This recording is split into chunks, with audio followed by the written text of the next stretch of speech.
Hello, welcome to the Knit Shift episode 69. My name is Laura and today is Sunday, October 2nd, 2016. Welcome to October on the Knit Shift. Like every other knitter in the Northern Hemisphere, I am thrilled that it's starting to seem more like fall in my neck of the woods. If I were further north, I'd probably be even more excited, but since I'm in Southeast Virginia, it's still pretty warm, but temperatures in the 70s are a-okay by me. It's only going to get cooler, so thank goodness for that. If you're new here, thank you so much for stopping by and checking out my podcast. I really hope you enjoy it.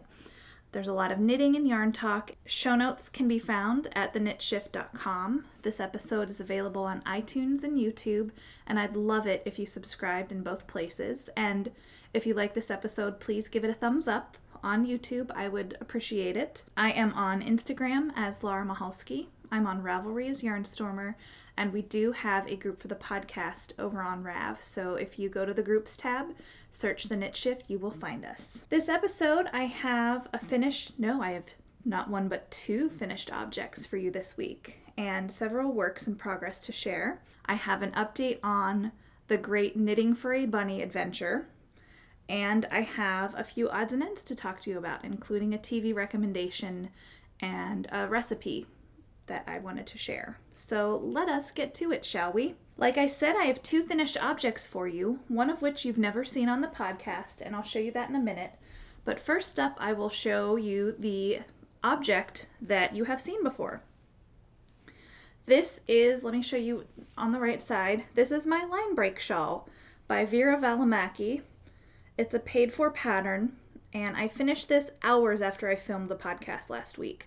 I was trying to make the edging longer than, I almost said longer than budgeted, which is a phrase I have to say at work all the time.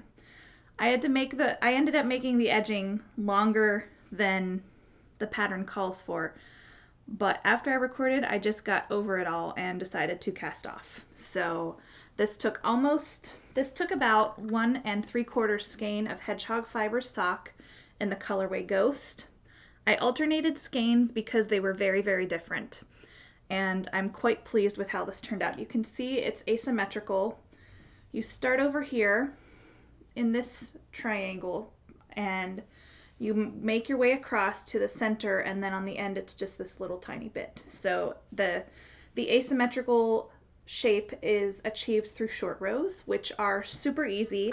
This is the perfect way to try a short row if you haven't before, this kind of shawl.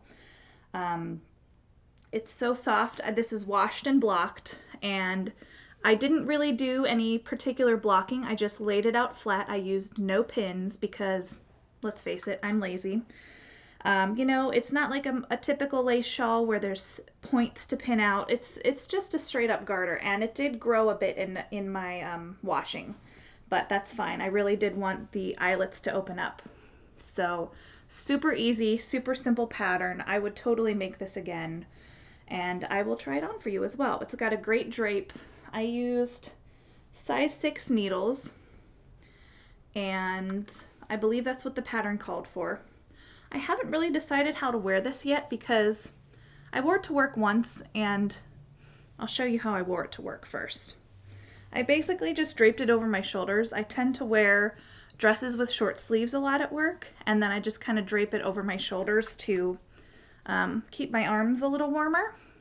And then it just kind of hangs down. I know I'm not showing you very well, but I'm sitting down. That's one way to do it. But I think when it gets really chilly, I will just start with the short end on my chest and then just wrap the longer end around and kind of do something like this. Tuck that little end up in there, and yeah, I really like this. I don't think I've ever knit myself anything so delicately colored before. I knit myself a lot of jewel tones, but I think this goes with my coloring quite well. I'm lazy and I didn't put on any makeup today, so you guys are getting the real me. Yeah, I just think this is a good color for me, and this to me is a neutral, and it will go with so many things, so I'm really pleased with how this turned out. This would be an amazing first time shawl pattern if you want to kind of dip your toe into shawl knitting. Super, super simple, very easy to follow, and it's good mindless knitting with all this garter stitch. So I love how the lace turned out. I have one of the balls of yarn left here. I don't know where I think the other one is still in the project bag, which is on the other side of the room, but I had about 30 grams of yarn left over between the two skeins, so definitely enough for some minis and a block for my blanket. So yeah, I'm not going to leave this on because it is in the 70s here, so I don't really need this, but I'm very, very pleased with this. My next finished object is a surprise. I cast it on last Sunday and finished it a couple days ago, so it took me 5 days to knit this. And this is my Drakey hat, or as I'm calling it, my Drake hat, because I don't know how to pronounce this pattern. I'm not going to put it on my head because it will mess up my hair, but I will insert some photos here of me trying it on after I finished it. You can see it has these cool triangles. It's a paid-for pattern by Shannon Cook. I will say I'm not super pleased with this. I haven't blocked this yet. I should preface it with that. It's a little small for what I wanted it to be. The pattern shows it as a finished object that's really drapey and loose. And with my hair being short, I kind of need that looseness to not totally have my curls smush down. It kind of fits my head like a skull cap right now, as you probably saw in the photos I've inserted here. But I'm hoping that when I wash and block this, it will open up. I bought a single balloon because for some reason that's all Kroger had today.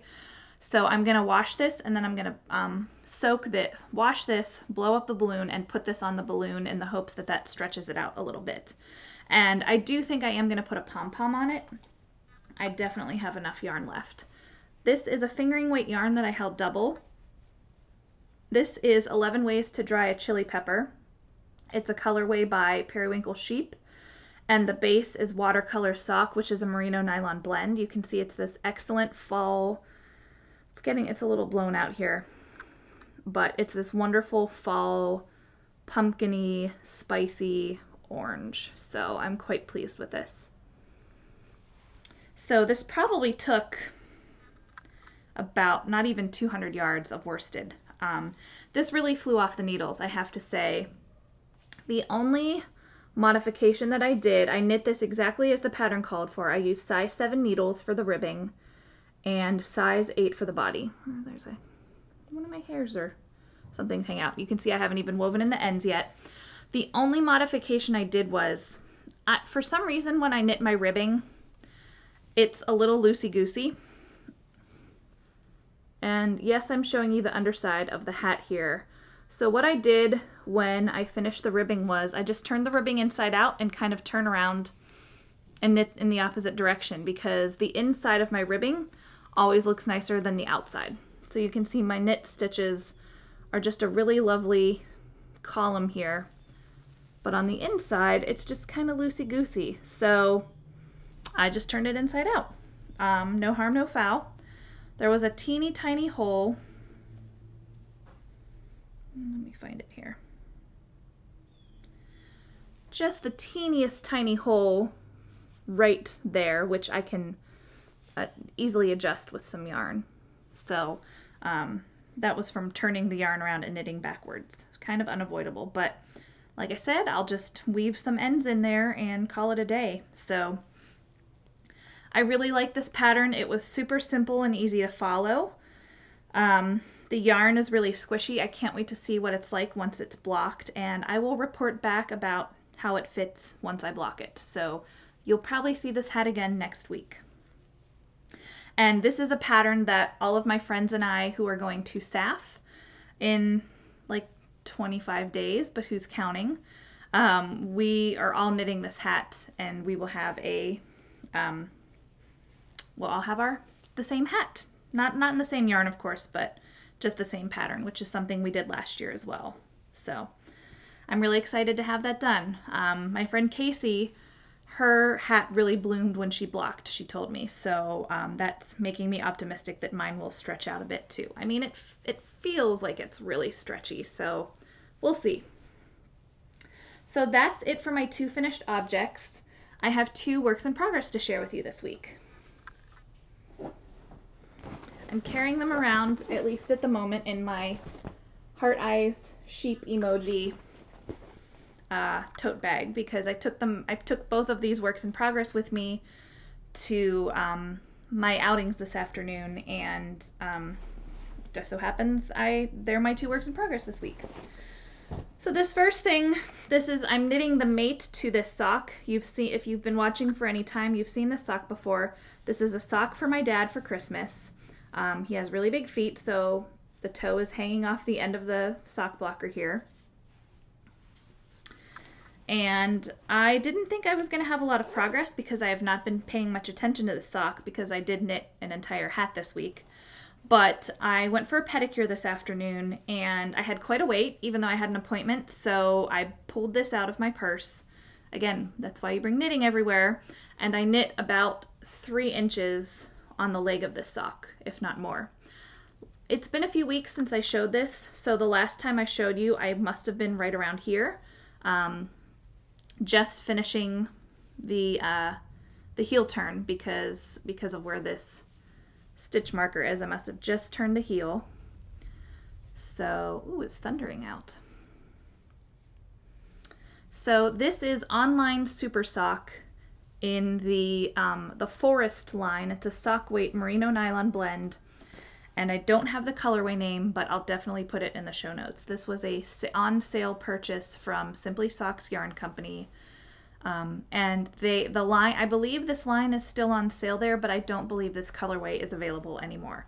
But the red, yellow, and blue remind me of Wonder Woman, so sorry Dad, these are your Wonder Woman socks. So the gray is an opal that I've had in my stash, and I've used it for heels, cuffs, and toes for many, many pairs of socks. In fact,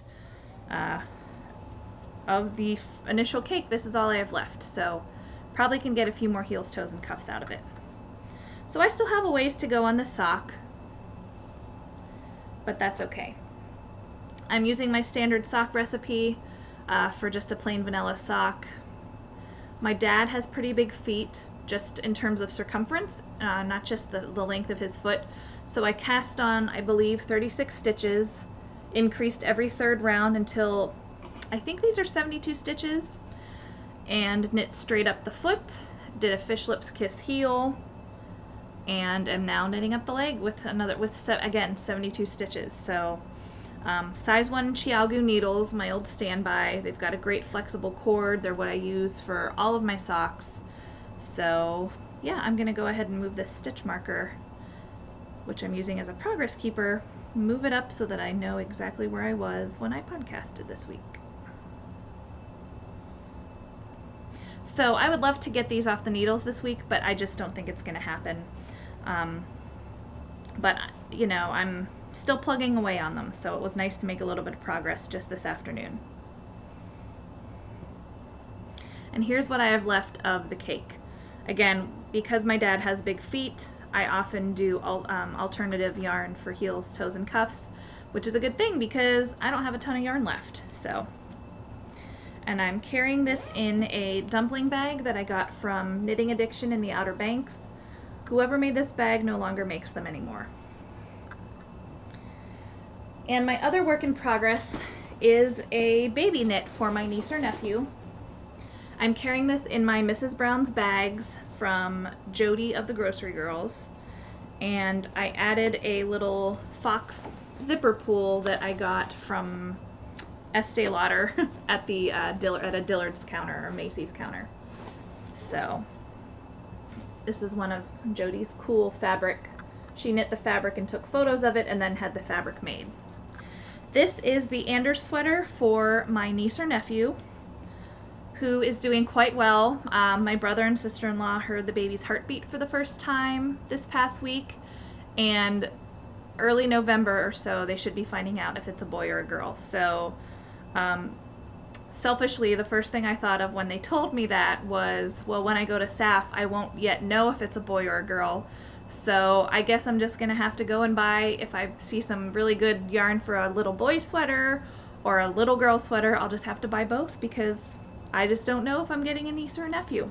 So I know it's not all about me, but you know that I'm excited. If you've been watching this podcast for any length of time, you know that I'm so excited to be an aunt, and since I found the news out this summer, I've been knitting away.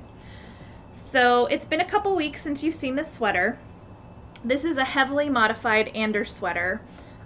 This does not have the tree color work because I was just not really good at tensioning my yarn, and I just decided to just change it up and kind of go my own way. So since the last time you saw this episode, I finished the body, and in the past week I picked up and knit almost all of the first sleeve. I'm like 2 rows away from switching to the color work to add the white.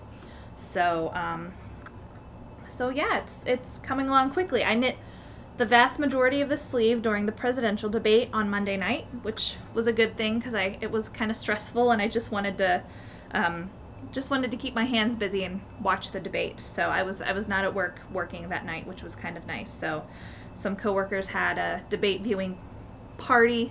Get together is probably the better word. We all got together and had snacks and beer and watched the debate. So and I knit. I was the only knitter there, of course, so it was good to have something to do. So this gray yarn is the same brand as my Drikey hat.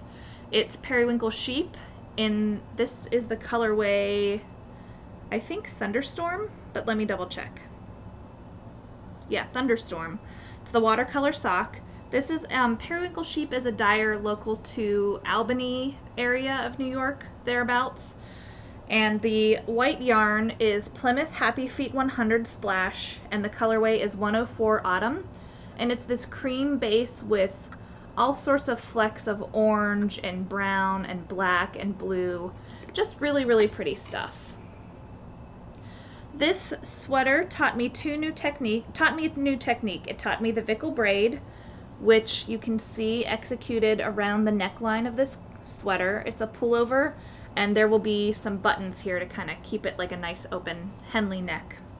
And this will be the front of it. You could put it either way, but I chose to I'm going to have the buttons in the front. So here's a better way to see the Vickle braid there. It's a little horizontal braid that goes around the base of the ribbing. So I'm really pleased with how that turned out. Yeah, I'm knitting this on size 3 needles. I would love to have this finished next week, but realistically I don't think I will. But it is flying along, so yeah, we'll see. So that's it for works in progress. I am pretty proud of how much knitting I did this week. The past few episodes I talked about how Josh and I joined the YMCA, and just like last week, I had 5 workouts, which is great.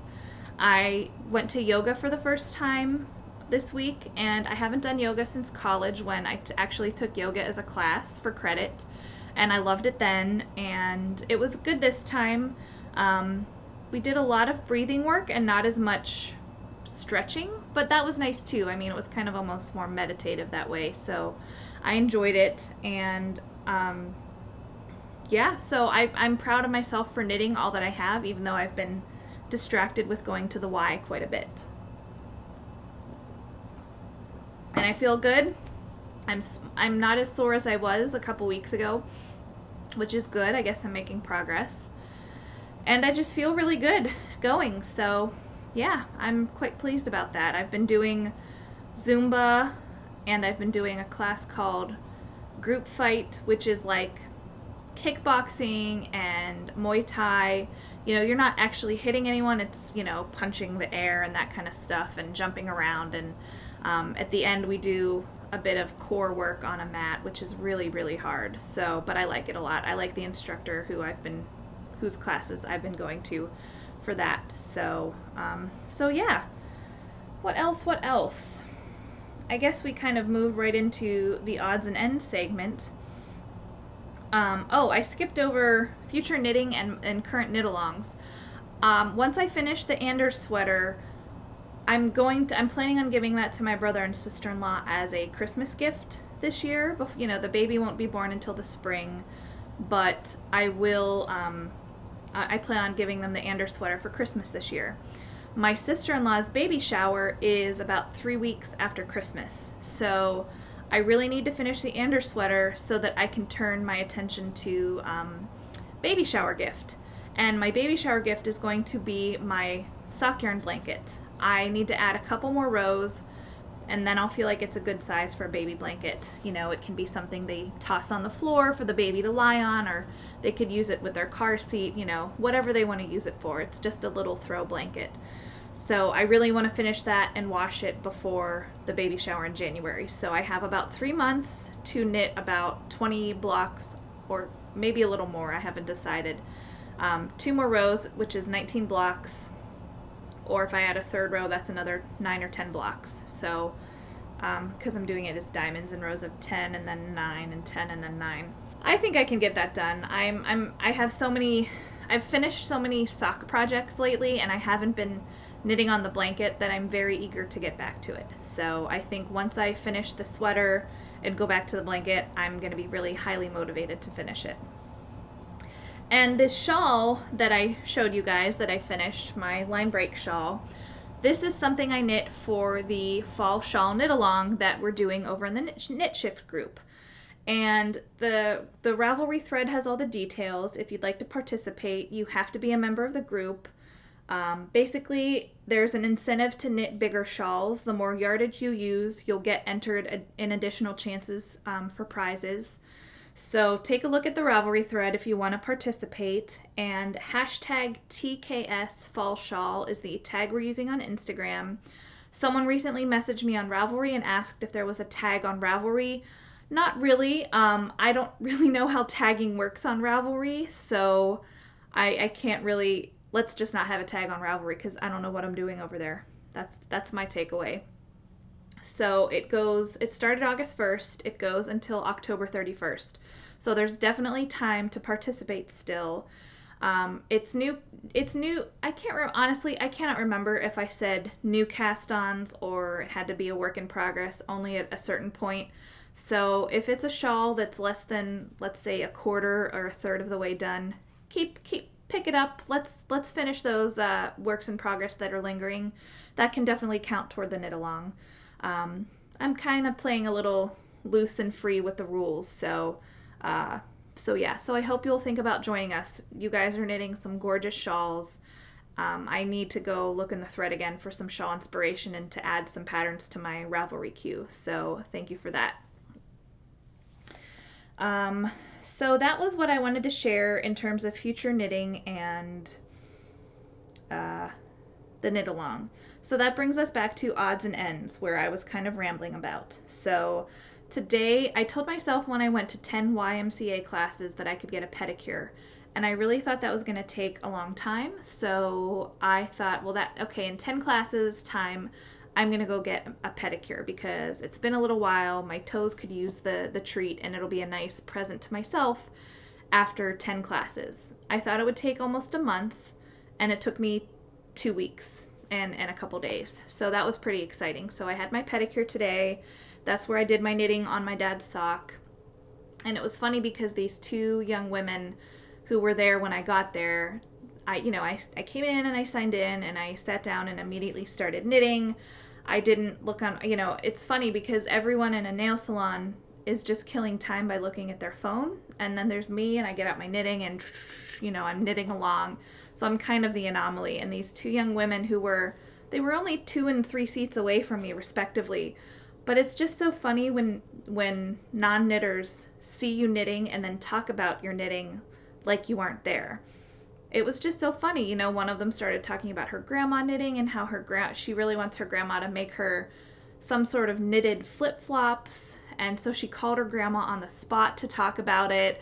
And, I don't know if they thought I couldn't hear them or they didn't want to interrupt me, and the one girl eventually said, I really like what you're knitting. And I was like, oh, thank you. I didn't want to insert myself in their conversation.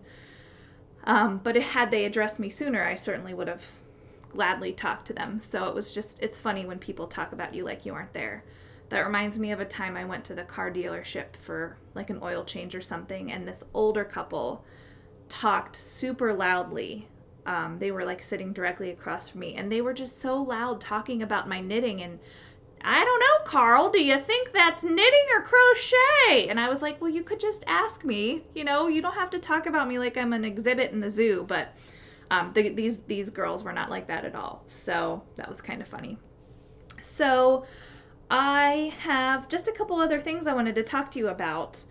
If you watched, I think it was episode 67 where I talked about meeting this enormous rabbit. I won't go into the whole backstory, but if you haven't caught up, you should watch the episode where the word bunny is in the title. I'm sorry, I don't remember which one it is.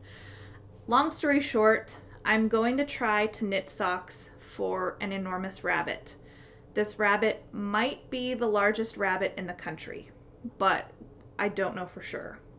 It's about 25 pounds, although they go by length, they don't go by weight because they don't want to encourage overfeeding, but it's a continental giant rabbit, and it's owned by a woman who has an animal rescue.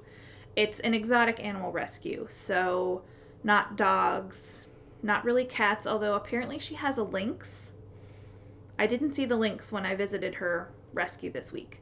So the photographer, this woman was featured in an article at the news organization where I work, and she brought the rabbit into the newsroom, and the photographer and I went out to her animal rescue in Virginia Beach this week on Thursday, so just like 3 days ago. So the photographer, Kristen is her name, she had not been there before. So we got a little tour of the place from the woman. Her name is Max, and the organization is called the Bunny Hutch, if you'd like to look it up. So Max gave us a tour. We met 2 other rabbits. They were little rabbits, you know. I think Max said they were basically left on her doorstep, like a month after Easter. She said like clockwork. After Easter, she gets rabbits and chicks that, you know, have become young chickens. So she gets a lot of those. And the rabbits were really cute. And I'm going to try and insert photos here as I'm talking of some of the animals I met. So she has a really nice setup. It's in an office park, like a business park, essentially. It's just kind of cool. It's a cool setup. And she said, "Would you like to see the snake room? Are you okay with snakes?" And I was like, okay, I'll try. So we go into this room that is a glorified closet. And so it's Max, Kristen, and myself. And the room is small, and there are wire, like 6 foot or 7 foot tall wire racks on each wall. So the room is even smaller because these racks are surrounding the wall. And it's about 85 degrees and humid, again, because reptiles. And so it's small, it's a little claustrophobic, and it's hot as hell. I was sweating like you wouldn't believe in there. It was like just muggy in there. So she showed us a hedgehog. He's an elderly hedgehog that lives in that room because the heat is good on his joints. And we couldn't pet him. He's not very friendly. She just gets a lot of lost causes. There was a wild-caught tortoise from Florida that is not supposed to be a pet, but someone caught it in the wild and made it a pet. And she can tell. She's a trained zoologist. She can tell from the shell where it has been based on. It's almost like the rings on a tree trunk. You can tell by looking at the shell of tortoises and turtles how old they are and where they've been. Kind of, sort of. You can get a good guess. So this tortoise has anxiety and rubs his shell on things. So she has him. She pulled out a ball python that is so inbred that it chokes on its food. And I'm sorry if snake photos squeak you out, but I'm putting a photo of him in here. His name is Olaf because he is mostly white. I guess breeding snakes for coloring was a thing, probably still is a thing for all I know, but he was bred to be a certain appearance so much so that his mouth and neck, I guess, are too small to swallow much food. So that's Olaf. He's named for the Frozen character. There was a newt she showed us in the claustrophobic room of sweating death. There was... what else? There was at least one more tortoise. And if there were more snakes in that room, she didn't show us, which I'm glad about, frankly. She didn't have any bugs. There was another room that was a quarantine room for, I think, really rare creatures that really only, and it had a list of like 4 people who were allowed to be in that room, and we didn't even talk about that room. So Who knows what adventures lay in that room. She showed us one more snake who lives kind of in the big garage area of the her facility, and it's a rhino rat snake, and her name is Penelope, and she really was beautiful as far as snakes go. And I don't like to be caught off guard by snakes, and I don't mind, I don't like to see them in the wild because they surprise me and they scare me. But knowing that you're going to see a snake and being able to mentally prepare yourself for one, I think I'm okay with, surprisingly so. And at the zoo, there's often a glass pane between you and the snake, so that helps me personally. I know that doesn't work for everyone. So Penelope was beautiful. She was this beautiful shade of green. Her scales had just these little blue dots in them. They're not really visible in the photo I'm showing you right now, but suffice to say she had these cool blue dots. Penelope was from Vietnam. She was smuggled out of the country and became a pet here, even though she shouldn't have been. So, and Max, the keeper of this animal rescue, she builds really lovely tank setups and habitat setups for these creatures that approximate their homeland as much as possible. So Penelope had this beautiful kind of a little rainforest. It looked like it was like a vertical cage or a vertical glass case, and it had a heat lamp in it because she's a snake, and it had water that flowed, and it had flowers and leaves, and it really was its own little ecosystem. It was pretty cool. I wish I snapped a photo of it. And finally, we went up to the classroom where she keeps Junior, the enormous rabbit who I am knitting socks for. So it's air conditioned up there, which Junior likes. He's really big. He doesn't do well in the heat. And so she plied him with treats, and I measured his feet for socks. I measured his feet as best as I could. He's a 25-pound rabbit. He is so long, and he doesn't like to be picked up and held. So if you can picture like a 25-pound rag doll that wriggles around and squirms, that's basically what Junior was like. So I did my best to measure his feet, and we talked about the logistics of how they would stay on. So I came home and I looked through my stash, and I couldn't just knit a pair of like plain socks. I wanted something that was really fun. So I pulled out 2 skeins of Regia Cafe Facet design line. I've had these in my stash quite a while. I don't even know where I got them from. And it's colorway 4253. I have 2 balls of it, though I really don't think I'll need more than one. And it's this great self-striping blue with flecks of brown and purple. So yeah, I'm going to be trying to knit rabbit socks out of this yarn. Basically, what I'm going to try and do is knit the bulk of the first sock and take copious notes along the way. And then I will go back to the rescue, have him try the sock on while it's in progress. What I'll probably do is put it on some scrap yarn so that, there's not needles flying around as I try and put a sock on a rabbit. And safety first, and we'll go from there. The tricky thing about it is they really need to hug his feet, so they have to be snug. So I'm going to go for a ribbed sock. But then above, where the foot bends, where it becomes the actual leg, rabbits have those haunches that just get really wide quick. So the tricky thing is trying to figure out how I'm going to keep this sock on the rabbit's foot. That's going to be the tricky thing, but I'm going to do my best. And I'm just knitting these for his back feet, not his front feet. Because he's so big, he rubs off some of the fur on his feet, which is the whole point of these socks, is to try and protect his feet a little bit. So yeah, I'm going to try and design and knit socks for a rabbit that is enormous. So the last couple things I wanted to talk to you about, because this episode is getting long for my standards, I wanted to recommend a TV show. And this is one that my brother recommended. It's a new one on NBC this year, and it's called This Is Us. And I'm not going to tell you a whole lot about it, except to say that it's about family. Family and families in general.